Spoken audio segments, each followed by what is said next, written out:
people, especially in self-centered, individualistic America, are missing out on the greatest joy because they're not investing their lives in others. Welcome to the Devoted Life Podcast, episode number 10. So glad that you're with us. My name is Justin Kendrick, and so excited to dive into a really, really important topic today. Hey, listen, if you've listened to the Devoted Life Podcast over the last number of months, and it has been helpful, we release a new episode the last Thursday of every month, and I just encourage you, subscribe, hit that little subscribe button, share it on any social media channel that you may see it. That really does help us reach more people and make a bigger impact. I'm so excited to have Mike Schnepp back in the studio today. Howdy. And so that's awesome. And we're going to be talking about leadership, dive into the topic of leadership. And, you know, when people think of leadership, they usually think of like running an organization, overseeing teams, setting budgets, casting vision. All of that is really important. But today I want to look more at the topic of self-leadership. Self-leadership, what does it mean to really lead myself? You know, I remember hearing years and years ago John Maxwell say that the one who thinks he leads and no one follows is just a man taking a walk, you know, and I think a lot of us, we want to lead things, but we haven't yet really learned to lead ourselves. And so probably for the last decade of my life, I've been kind of obsessed with this idea, and Mike, you know this, of 100% capacity. How do we live our lives at 100% capacity all the time? And what I mean by that, I don't mean 100% happy or 100% comfortable.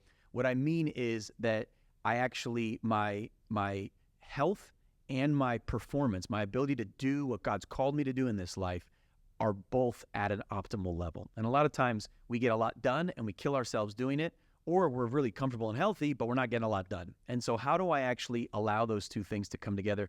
I love the old Saint Irenaeus quote. He said, "The glory of God is man fully alive." And so even as you listen to this podcast today, maybe you're, you know, jogging, or maybe you're in the car or whatever you might be doing.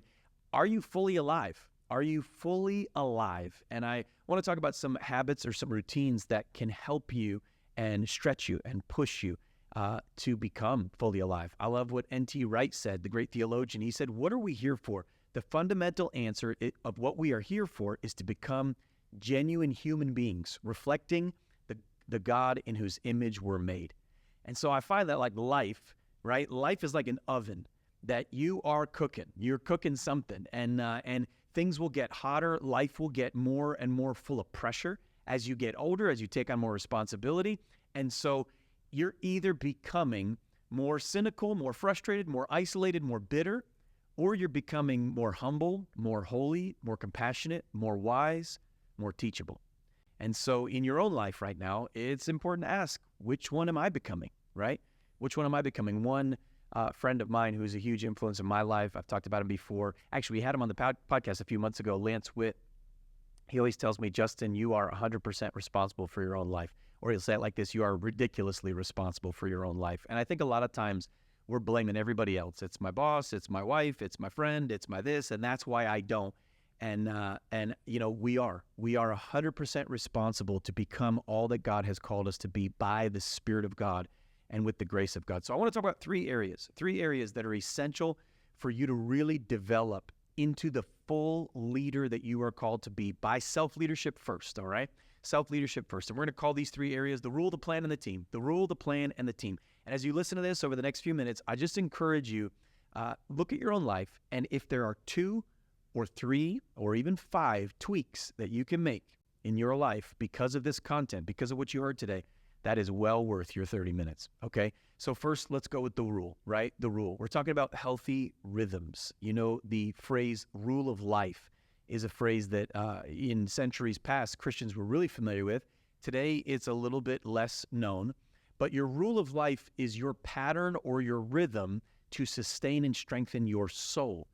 In our culture today, we are kind of taught that you can do anything, and life is all about breaking limits. Well, the kingdom of God is all about living within limits. It's all about embracing limits and actually realizing that limits breed life.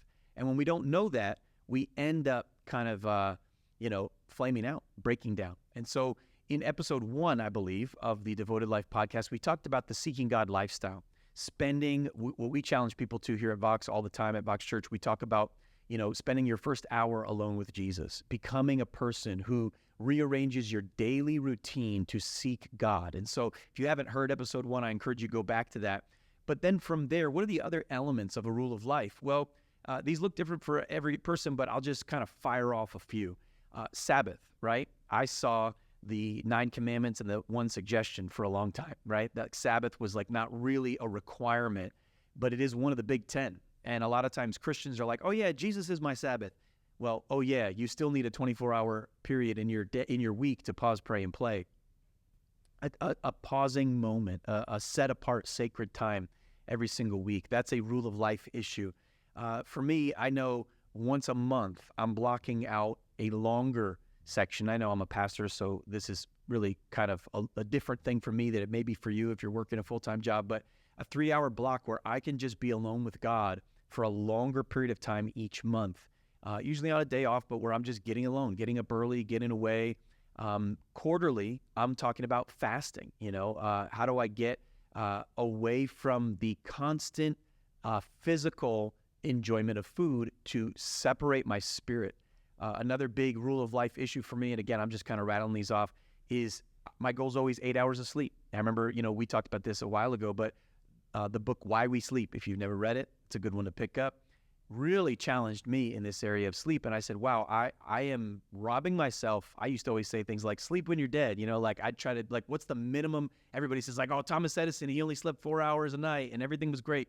Well, not a great plan. Not for me. I mean, I need 8, 7's okay, but exercise 5 days a week, right? Getting in the gym, moving your body, diet plan. What am I eating? If you're married, what's your date routine? I was just talking to somebody the other day. They've been married 15 years and they haven't gone on a date in 15 years. Ouch. That's not going to work, right? And so for us, it's every week a date plan, quarterly overnights, annual getaways, etc.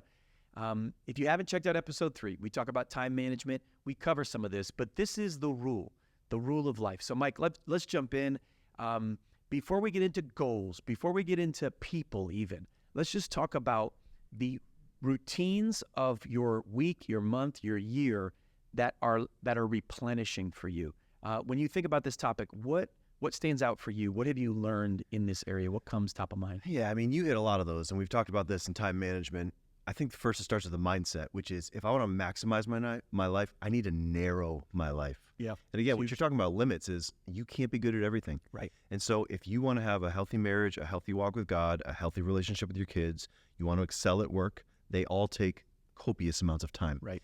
And so you got to give up the other things. You got to give up what's good in order to get what's great. And so you just listed a ton of ideas, and there's so many great resources out there about how to build these things, but you're never going to build that if you're not willing to lay aside a bunch of good things so that you can focus on the great things. And so, yeah, all you're talking about, whether it's health habits, sleep habits, spiritual habits, relational habits, 1, I think, is the intentionality to create those things. Yep. And 2 is the intentionality to say no to a whole lot of other things so that those things can get priority. Because when you give those things priority, you actually have a plan and you go into your walk with God, whether it's Sabbath or time with God daily or your date night with your wife or whatever it is, all those things, they're going to flourish. Yep. When they get targeted attention, when you're laying other things behind, Yep. they're going to flourish. And so, yeah, so Brittany and I just decided there's a ton of things that we just don't give our time to.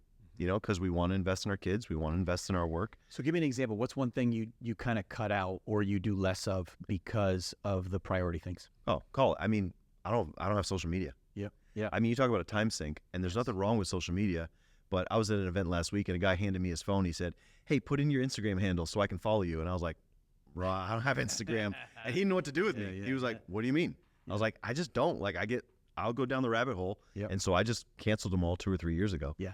Yep. And so it's a great example. I have a 15-minute limit on mine, and I almost never hit it because I'm on it for 0 to 5 minutes. Yeah. Yeah. I can't remember last time Brittany and I watched a movie. We just don't have, too much time. Yeah. You just when do I have a 2-hour block? I got to get to bed. Yeah. So we'll watch a show some nights because they're 30 or 40 minutes. Right. But we don't really watch a lot of movies. Yeah. I mean, we date, we go out, but yeah, there's just so many things that you add them all up and you go, wow, that's 3 or 4 hours a day that I can read, I can talk. There's so many other just better ways. Well, and that's really important. We're not saying that social media is evil necessarily for you or that you should never watch a movie. We are saying you should be looking in your life for those absolute time sucks. Yeah. And they're not just time sucks. We've told ourselves that's how I replenish. But it's like a scam. People think I got to go home and watch 2 hours of TV so I can be refreshed. But the problem is you finish watching TV and you're not refreshed. And so you have to ask yourself, like, okay, maybe these are actually draining. Like, I've never seen a person sit on social for an hour and then feel better about themselves afterwards, right? And so you want to be thinking like, hey, maybe some of my routines are actually sucking my life, and kind of look for those areas. I remember, I've told this story before, but for me, like God, and this is not for everybody, but for me, God had to be extreme. And I've definitely had some extreme things throughout my journey with Jesus, but going back way to my early 20s, I heard the Holy Spirit speak to me and say, I want you to give up television for a year. And it was like such a stupid thing. But I literally, the first thing I said to God was, God, what if the Giants win the Super Bowl? You know, and I'm a football fan, Giants fan. Thankfully, and it was barely ever do. Yeah, I like to bring this up with you because you're a New England Patriots fan. And it was like, even if the Giants win the Super Bowl, give it up for a year. Well, lo and behold, I gave up TV for a year. Giants played the Patriots and beat them in the Super Bowl. But I never saw it. Good. Although I've heard it was glorious. But because that was, and it was like at the time that felt so crazy. Like maybe for you it's not a year, maybe it's a day or a week or a month that you just pull back from these things that might be sucking your life more than you realize. I used to watch SportsCenter every morning. Oh, yeah. And it was just like, it was the habit. As what happened in my house, we would grow up, we watched SportsCenter, and then suddenly I was like, I just gave an hour to TV before I started my day and very little time to God. Yeah. And again, like Justin's saying, it's not that these things are inherently wrong. Like you may be a sports nut and you love these things. Well, then let it be an add to your life and not just peripheral, time's gone. And I think the most important thing, and that's the idea behind the rule, is just be intentional. Whatever you are, do it on purpose. And so if you're going to watch an hour of TV, then plan for it. But don't then think that that's going to be a refresher for you. It can be a part of your routine, but not at the expense of a Sabbath, not at the expense of a seeking God lifestyle. And so rule of life. Okay, so that's the first question for you as you're listening to this today, wherever you are, whatever you're doing. What is your rule of life, your cadence, daily, weekly, monthly, yearly, that keeps your soul refreshed? All right. But then with the rule comes the plan. Like I said, I'm going to give you three things so that you can lead yourself, right? The first thing is your rule of life. What is it? Have you outlined it? All you got to do is Google rule of life, and you'll find all types of exercises that can help you. But the next one is the plan. And by the plan, I mean really that a personal development plan expands your capacity. And I always like to ask myself this when I think of a personal development plan. What am I reading and who am I meeting? Because those are the two fastest ways to grow. Read things that I don't yet know, meet people who see things differently than I do. And I think if we're not reading and meeting, we're probably not growing. And so we could talk a lot about that. I'm actually going to do a whole podcast on books that have changed my life, have some guests talk about that in the months to come. But I want to just talk a little bit about this personal development plan. A friend of mine years ago who was doing some coaching with me, walking with me, this is probably 8 years ago, I guess now, challenged me to create 5-year goals in 7 areas. And if you are driving, pull over the car and write these down. And they all started with F because he's a preacher and it's cheesy. But faith, family, fun, friends, finances, fitness, and the field of employment. You always got one you got to stretch. Yeah, right. And so faith, family, fun, friends, finance, fitness, field of employment. He challenged me to create 5 to 8 goals for 5 years in each of those areas. And it was crazy because I did it and I kept it. And every 3 months, I would look at my goals, I would review my goals, and I put some crazy stuff on there. And I hit about 85% of those goals. And it was just a reminder, because 5 years is a long time. It was a reminder like, wow, there is such a power in forecasting where you want to head, what you want to do. And so in the area of faith, where do I want to grow? What kind of stuff do I want to do? In the area of family, I set some robust goals for my kids, for my marriage, and then for fun. I'm going to do some crazy things, some fun stuff. And I wrote those down. And, because of those goals, I took my wife to go see Hamilton on Broadway because I had a goal that I was going to bring her. Because of those goals, I had 2 sex talks with my son that I probably would have avoided if they weren't on the 5-year goal, because he's a teenager and it was time, right? Because of those goals, I defeated Mike Schnepp in a sprint triathlon, my only single To my victory great shame. in my entire life in an athletic endeavor against Mike. He's beat me at everything for our entire I was friendship. decimated at that. Wasn't Yes, even you were close. disqualified. But those goals only came to pass because I had that 5-year goal kind of frame. And so I just want to encourage you. This will take you some time, but take an hour, 2 hours, faith, family, fun, friends, finances, fitness, field of employment, and just say, where do I want to be 5 years from now? Another discipline that I do, and I mentioned this in episode 3, this actually came, it's kind of embarrassing, this came from a Matthew McConaughey interview I saw where they asked him, who is your hero? And he said, we've talked about this, but he said, my hero is me in 10 years.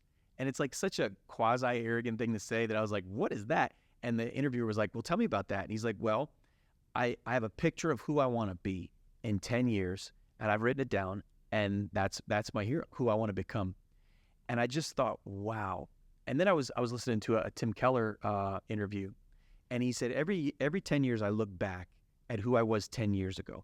And I always think, man, like when I was 60, I look back when I was 50. This was Keller talking, say, man, what a dummy I was when I was 50. Yeah. And then when I look back when I was 50 at 40, I thought, man, what a fool I was. And then when I was 40, I look back like I'm 42. I look back at my 32-year-old self, and I was like, that guy was an imbecile, which makes you go, what am I going to think about myself right now when I'm 52? But there's such a beautiful clarifying thing where you say, who do I want to be in 10 years? And this is not goals. This is not, I want to own a house or I want to get a boat. No. This is, who do I want to be? Like, what kind of man, what kind of woman, who do you want to be? A person of character. Put language around it. And so let's talk about these 5 years. Let's start there. 5 years. So faith, family, fun, friends, fitness, field of employment.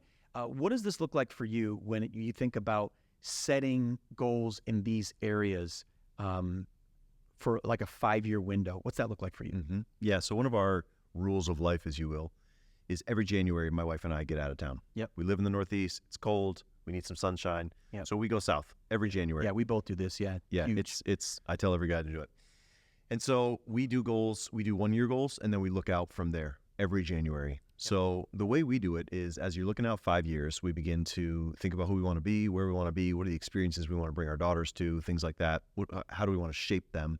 Yep. And then we break it down into 1-year goals from there. So the 5 year is kind of a picture. The 5 year is kind of the other side of the equation. Yep. That if we will take these bite-sized chunks 1 year at a time, then that 5 year is the result. Yep. You're not going to accomplish something great in 5 years that you haven't been working towards all along the way. Yep. And so, yeah, those 7 buckets, those are the same ones we use. We actually have a running note. I share it with a buddy. So I start a note and I put all of my goals in it. Yep. And every month or two, we get together and we actually review the notes together. And we have a shared document so I can see when he updates his with a green check that says, got that goal done, and he sees when I. And so if you don't have, it's one thing to make goals. If you don't look at them or you don't have anyone challenging you in them, then they just become a dream. Right. And they don't actually have any teeth on them. But when I know. And by the way, just a dream is better than no dream. Yeah. So like literally, if you make goals and never look at them again, you're still better off than if you didn't make them at all. Yeah. But if you really want to hit them, you got to actually look at them. Yeah. And you got to break them down. I mean, so many people, you take a young person who says, man, I want to buy a house in 5 years. Right. Okay, I got to save up $50,000. Which means I got to save up 10 this year and then 10 next year. Yep. Actually make that plan. So for me, again, that's a little bit more my engineering background. I like breaking it down into very bite-sized pieces. Otherwise, for me, it's just out there and ethereal. And I 3 years goes by and I go, did I actually take any ground in this? Yeah. Not really sure. It's good. Yeah, it's really good. Yeah, and so okay, 5-year goals, 10-year me. That's what I like to call it. My 10-year me. Who is my 10-year me? Can you see it? Can you feel it? Do you have language to describe yourself in 10 years? And so we've got a rule of life, right? Those are my cadences to keep my soul healthy. We've got a plan for personal development. It starts with, what am I reading? Who am I meeting? And then from there, I'm saying 5-year goals, 10-year me, right? And so I just encourage you, work through this on your own. We're giving you like a fire hose of things. The goal would be then to take this podcast, you slow it down, play it at half speed, and then literally write down Half speed for you is probably normal speed for most people that listen to. That's true. That is true. Don't listen to Justin Kendrick at double speed. I'm telling you what. All right. So from there, you then say, okay, all right, that's my plan for development. And I want to encourage you, by the way, be ambitious with your reading. Get creative. One of the things I do, and we could talk about this just for a second, but I'm a big Audible fan. So I will listen to books and also buy them. So you're welcome, authors, because I really buy their book twice, because I'll listen to it while I'm working out, while I'm driving in the car. And, I can get through a book in 4 or 5 hours. Mm-hmm. So that takes just a couple weeks at the most, because, just all the driving time that I have and workout time. And so I've internalized the information, but then I go back with the actual physical book and I find I can really center in on the key things once I've heard it once. And so I can read it in like an hour where I kind of collect everything that really stood out to me. And so for me, I don't do all books that way, but I do find that doing a number of books that way is a huge help. Anything you want to say about book reading, how you get it in you? The other hack, so I read a lot of books as well, both Audible and you have commutes, all the things people do. But honestly, the other hack is summaries on YouTube. Yeah. So I do a ton of learning on YouTube, which I think most people don't even realize is there. Yeah. So whatever topic, I'm always learning about I do something. learning on YouTube, yeah. Yeah, I do most of mine there. Boom. So there's so much content out there that is... I thought he was reading all the books we were reading, and all you were doing is YouTubing them for 5 minutes. 5-minute summary. Yeah, but there's so much out there that you can use. That's free, that's accessible. And so it's another great resource. There's so many... whatever topic you're looking to learn on, leadership, Christian life, whatever, it's all out there. Here's a question for you.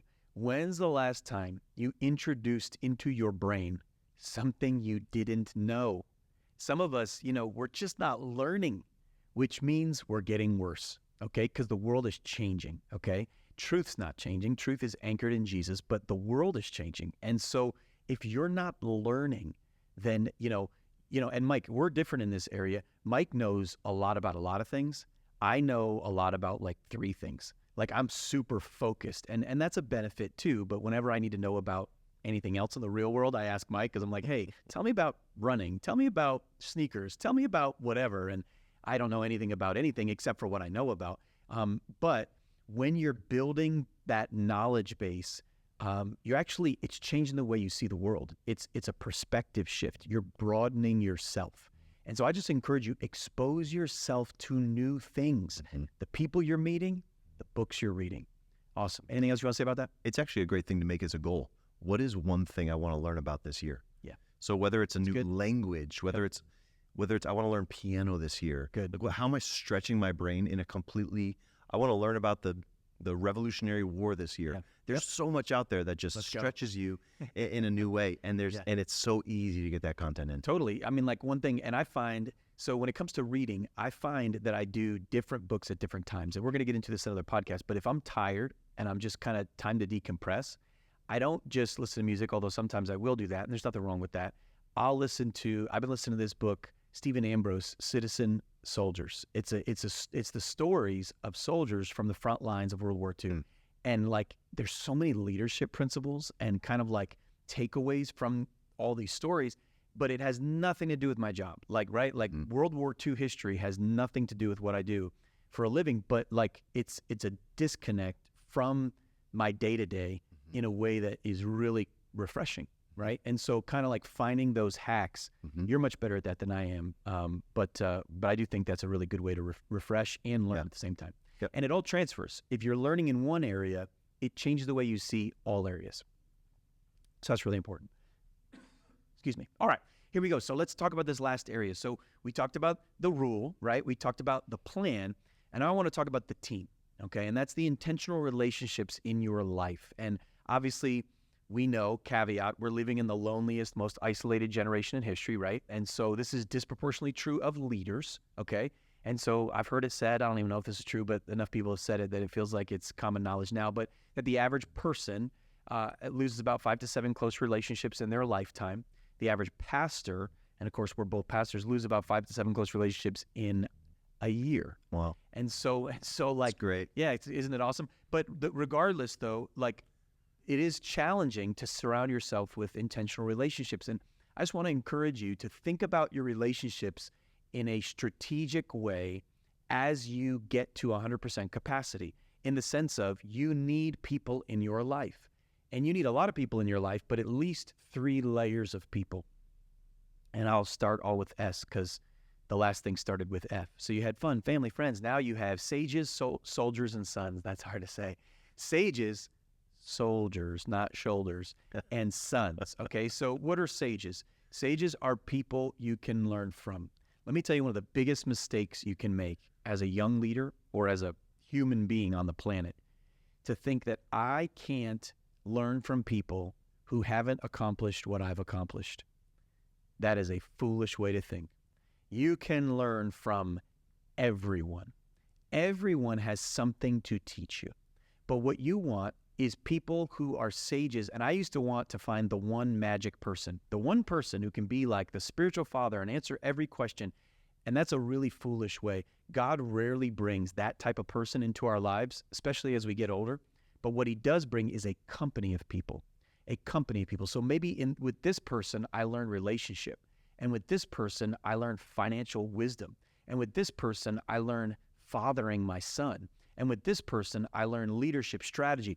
And so a company of people who can be sages in your life. I know I have probably about 8 or 9 sages. These are, for me, they're older men primarily that care about me, love me, know my story, and are really, really helpful. And they have access in my life. Huge. Then you got soldiers, right? Like you and I, we are soldiers. What does that mean? We're doing life together. These are people that you're like arm in arm, hand in hand, doing life on a mission, whether you're working with those people or they're friends outside of work or they're friends within a church or a small group. These are the soldiers, the guys that you're just locked arms with. And then you've got sons and, of course, daughters too. But I had to have them all, start with S. Sons are the people that maybe biological children, of course, but these are the people that you're pouring into. These are the people that you're actually teaching them. And a lot of people really underestimate this third area. And, John in the scriptures says it so well. He says, I have no greater joy than to see my children walking in the truth. And he wasn't talking about biological kids. He was talking about his spiritual children. And a lot of people, especially in self-centered, individualistic America, are missing out on the greatest joy because they're not investing their lives in others, in a kind of a mentor relationship where you're giving away something God has done in you. You're looking out for somebody else. And so do you have sages? Do you have soldiers? And do you have sons? These are just 3 massive areas of relationship. And so, we've talked about this before. We don't need 50 friends, right? We don't need 100 friends, but we need a few. And so as you've led yourself, we're talking about leading yourself in this podcast, as you've led yourself in this area, what have you learned when it comes to these types of relationships, these 3 layers? Agree with everything you said. You need all 3. I think each of them carry unique challenges. Yeah. I think most young guys are scared to ask a sage to invest in him or her. And, Can I jump in there? Yeah. One of the biggest mistakes young guys make is they wait for the sage to come pick them. Exactly. Big mistake. Your job to go find them. Yeah. Go ask. Say, hey, could I meet with you once a month for coffee? Yeah. Can I ask you and then come prepared. Come with your notebook of questions for that older guy or older lady. Don't be like, can you just invest in me? What do you want to say? I don't know. Like, no. Yeah. Go ahead. So back to you. I was going to say, you got to make a bold ask. Yeah. And then you got to earn their time. Yeah. Because they'll give you a meeting and you show up exactly like you said, like a unprepared. goofball, They don't have time for you. The truth is, the type of person that you're asking to invest probably does not actually have time. That's right. But they respond to a bold ask. Yes. And so they'll give you a chance. Prepared person. And then show up prepared. Yeah. I mean, the truth is, not that I'm a sage, but I just had a 17-year-old go, hey, man, would you invest in me? You're somebody's sage, Mike. And I have no time for that right now in terms of this relationship. He's like, hey, let's meet once a week. I'm like, once a week? Once a week, yeah, right. How am I going to find? But honestly, we're going to talk in a couple minutes and we're figuring it out. Because he asked me, I went, you know what? I appreciate that. So that's sage. You have to be comfortable making the bold ask. It's good. Soldiers, you have to be willing to give your heart or you're not going to actually experience that. Soldiers experience the battle together and it knits their hearts. And you have to be willing, If you're going to want to be together, you have to be willing to give your heart and fight for it and all those things. Wow. And then, yeah, sons, I think, at this stage of life, we're in our 40s, our kids are super busy. Yeah. It's usually the easiest thing to stop making time for. Sure. And what a shame that is. Yep. Because you've got 1,000 other things in kind of that season of life. And so if you're here in your 40s or 50s and you're super busy, don't neglect that. Oh, so good. Because I can remember back, I can tell you the 3 or 4 guys when I was 16 to 21 who invested in me for 6 months, and my life has never been the same. Yeah. These young guys are at such an inflection point that even just a little bit of your time for a little bit of time can literally change their course. Wow. That is so good. I love that. I want to wrap up with a thought. I want to encourage you, if you've never heard of C.S. Lewis, The Inner Ring, Google it and print it. Okay. It's like a 3 or 4 page graduation speech that he gave to a bunch of college students. And in the speech, he talks about this idea of the inner ring. The inner ring are the cool kids. The inner ring are the people of influence. The inner ring are those that are in the know. Every organization has this inner ring. Every vocation has this inner ring. If you're a carpenter, if you're an electrician, if you're an artist, if you're an athlete, if you're a pastor, there's always the inner ring. There's lots of inner rings, actually. And everybody's trying to get in the ring. Everybody's trying, whether they realize it or not, to be in the in group, to be in the know. And so, we jockey for position. Doctors do this. Stay-at-home moms do this. Musicians do this. Every vocation has a ring. Lewis talks about this, and he talks about how everybody wants to be in it. And then he talks about how all the major scandal and dishonor that comes to a particular area or vocation almost always comes from the ring. Because when you're in the inner ring, you start believing that the rules don't apply to you, that, hey, a little bit of fudging here and there, it's not that big of a deal. And he says that all the corruption that might come to ministers, or all the corruption that might come to musicians, or all the corruption that might come to doctors, it always comes from that inner ring. And so if you don't know if you're in the ring, Lewis says you're not. And if you are in the inner ring, you're trying your best to stay in it. But once in a while, in every vocation, and here's where I want to land the plane, someone comes along, sees and understands the inner ring, and then decides that they're not going to give their best energy trying to be in the in group, whether it's in your ministry, in your job, whatever. But instead of trying to be in the in group, they decide to give their best energy to simply becoming a master of their craft. I'm going to be the best pastor. I'm going to be the best preacher. I'm going to be the best, musician. I'm going to be the best, not best in the world, but the best that I can possibly be. They give themselves to being a great doctor, to a great stay-at-home mom. And as they do this, they start learning things that those in the inner ring aren't learning, because they're spending so much time trying to be in the ring, trying to stay in it. And Lewis says that all the beauty, all the long-lasting impact of any vocation, it comes from these few who give themselves to being masters of the craft. And then eventually, those that have given themselves to the nobility of the craft itself start meeting each other. And they aren't there to form the who's who of their vocation, but they're rather there to learn and there to make a real difference in the world. And they become a ring unto themselves. And Lewis even goes on and says that it's those people who give themselves to the beauty of their craft that really can change the world. I want to challenge you, whatever you're doing in life, whatever your career, whatever your occupation, and even more specifically in your following of Christ, don't try to get in the in group. Try to be the absolute best God has called you to be, 100% capacity, through a rule, a plan, and a team. Grow into all that God's called you to be and give your best effort to knowing Him and glorifying Him. And as you do that, God will take that energy and use it to absolutely change the world and bring glory to His name. I just want to encourage you that God has more for you. He has more for you. It's not an accident you listen to this podcast. He's pushing you to new levels, and He's bringing you to new places with Him. If this encouraged you, share it. Tell somebody about it. Like it on social media. Leave a comment. We're grateful. And we'll see you next month. Devoted Life, going deeper. God bless.